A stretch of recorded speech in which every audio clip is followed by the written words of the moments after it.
So did you teach anybody? Actually, Sharon wanted to know this story, and David wanted to know this story. But just for sake of the interview, I'm going to ask: did you teach anybody how to drive yourself after Wes taught you? If you call it that, yeah.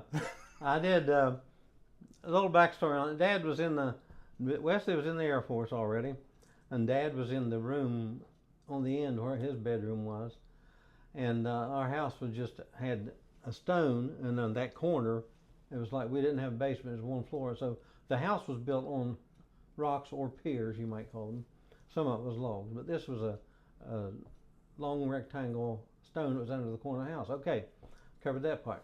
So I took Terry back down the lane and all that, and it's the summertime, and he didn't have. So you were teaching Terry how to drive? I was teaching Terry how to drive. Okay.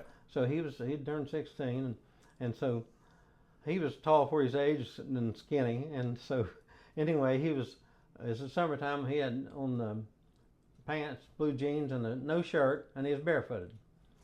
So we were going up and down the lane, and then he pulled up past the house after he turned around. Then I had him turn around in the driveway and park the car in front of the house or where that was.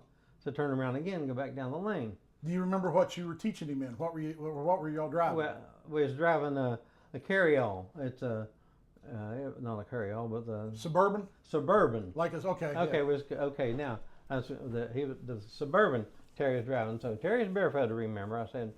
So he turned it around. He had to lean forward and look over the steering wheel. He didn't have a problem looking over the steering wheel. Of course, I was taller then too.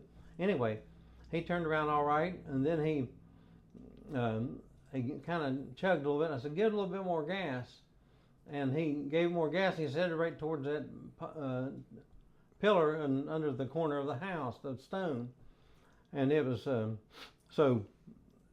He was driving and he hit the gas too much. I said, "Step on the brake, step on the brake." And so I stomped the brake, but I stomped his foot, barefoot foot, and his foot came off and hit the gas. Oh no. And then he went up under the house, and I watched the hood split. Oh. Back to the window. The windshield. Oh my. And Dad it split right up the ridge in the middle. It split right up the ridge. Yeah. And Dad came out and looked and said, "Now what?" He said, "Well," then he got on the phone. He said, "Well, I was talking to Wesley on the phone. And it looks like Gordon is teaching Terry how to drive, but he didn't he went under the house."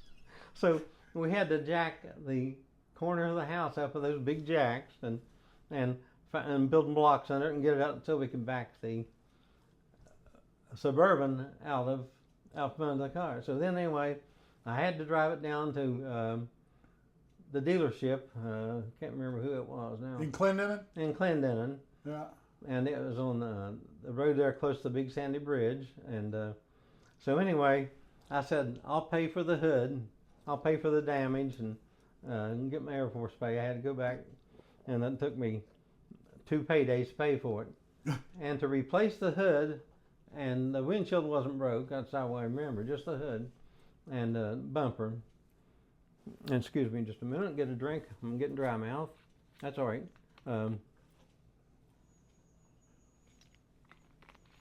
So I told Dad I would pay for it and see if he could wait for a couple paydays.